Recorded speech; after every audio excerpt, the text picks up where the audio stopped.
আসসালামু আলাইকুম ওরহমতুল্লাহ। ত্রয়োদশ জাতীয় সংসদ নির্বাচনের মধ্য দিয়ে নির্বাচিত যে সাংসদরা আছেন তারা গতকালকে শপথ নিয়েছেন। সেখানে যেটা খুব বেশি আলোচনার জন্ম দিয়েছে সেটা হচ্ছে বিএনপির মনোনীত সংসদ সদস্যরা জুলাই সনদ, সংবিধান সংস্কার এগুলোর উপরে যে শপথ নেওয়ার কথা ছিল সেই শপথটা তারা নেয়নি। প্রফেসর ডক্টর মোহাম্মদ ইউনূসের সরকার, জুলাই অভ্যুত্থানে তৈরি হওয়া যে সরকার,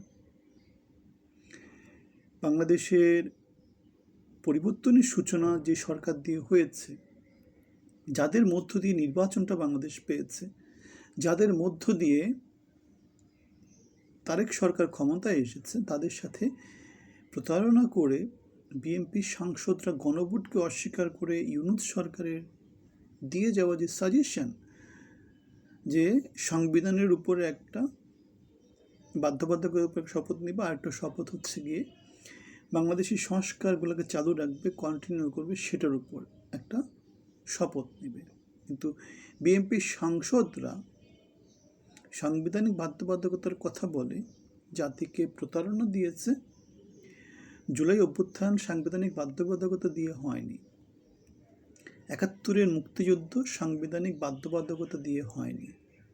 যদি সাংবিধানিক বাধ্যবাধকতা যদি সবসময় ফলো করা হতো তাহলে বাংলাদেশ স্বাধীন হতো না, ২৪শে ফ্যাসিজমও মুক্ত হতো না, ৩০ লক্ষ মা বোনও ইজ্জত হারাতো না, হাজার হাজার ছেলেপেলে, তরুণ ছেলেপেলে রক্ত দিত না।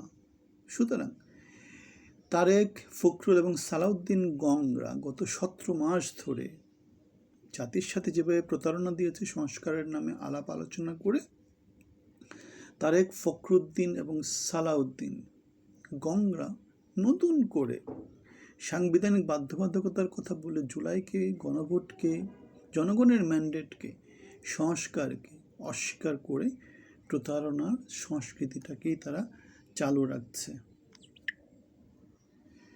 সংস্কারের বিরুদ্ধে আমাদের সবসময় অবস্থান ছিল।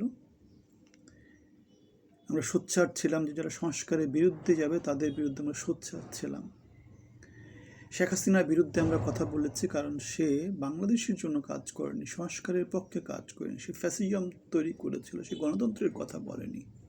আমরা ইউনূসের বিরুদ্ধে কথা বলেছি। ইউনূস সংস্কার নাটক করে সত্যিকার অর্থে কোনো সংস্কার বাস্তবায়ন করতে পারেনি। সে তার জোর দেখাতে পারেনি, সে বিপ্লব দেখাতে পারেনি, সে ঐক্যমতের নাটক করেছে।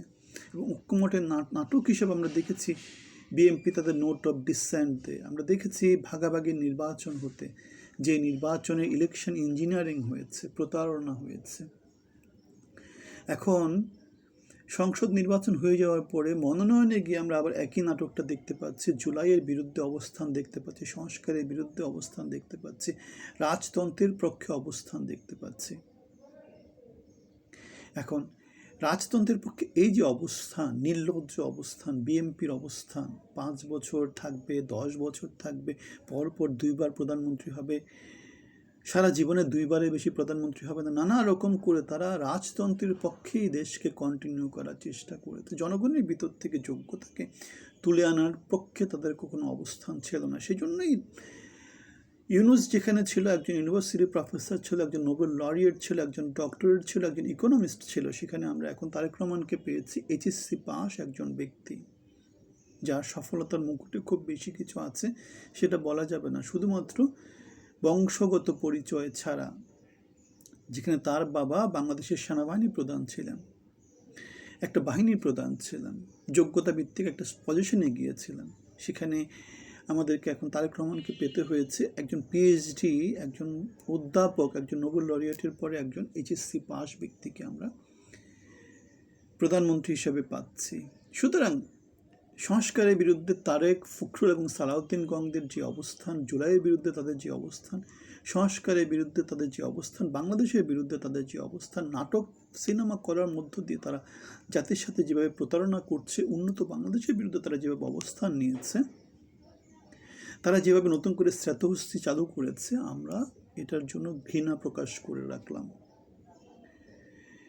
তাদের প্রতি আমরা ঘৃণা প্রকাশ করলাম যে তোমরা মানুষ হও, তোমরা জুলাই আন্দোলনে যারা রক্ত দিয়েছে তাদের ত্যাগকে মেনে নাও, পরিবর্তিত বাংলাদেশের দিকে হেঁটে যাও, বাংলাদেশের অগ্রগামী বাংলাদেশের অংশী হও।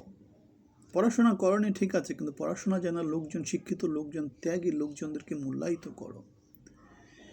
খাম্বা মাম্বা দিয়ে পুরো দেশকে আবার ভরিয়ে ফেললে সে 2001 থেকে 2006-এর মতোই অবস্থা হবে।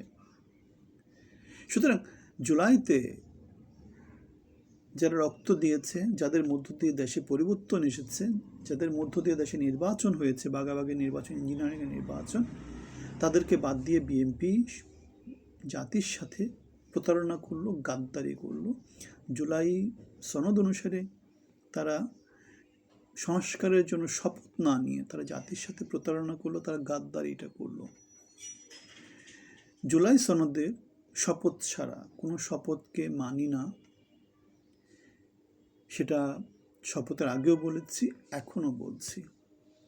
জুলাইকে মেনে নিতে হবে। জুলাইকে কেউ যদি না মেনে নেয়, সে আমাদের কাছে সেই খাম্বা তারেক, সেই হাওয়া ভবন, সেই লুটেরা চক্রের অংশী, সেই প্রতারক চক্রের অংশী, সেই ফ্যাসিস্ট চক্রের অংশী, সেই স্বৈরাচার চক্রের অংশী, যারা দেশকে কিছুই দিতে পারবে না। যারা পলাতক 17 বছরের জীবনযাপন করেছে, তারা আবার নতুন করে বাংলাদেশের রাষ্ট্রীয় ক্ষমতায় অধিষ্ঠিত হয়েছে। এই পলাতক চক্রকে, তারেক, ফখরুল এবং সালাউদ্দিন চক্রকে আমাদের ঘৃণা জানিয়ে রাখলাম। আপনাদের সবার জন্য শুভকামনা। ভালো থাকবেন। আসসালামু আলাইকুম।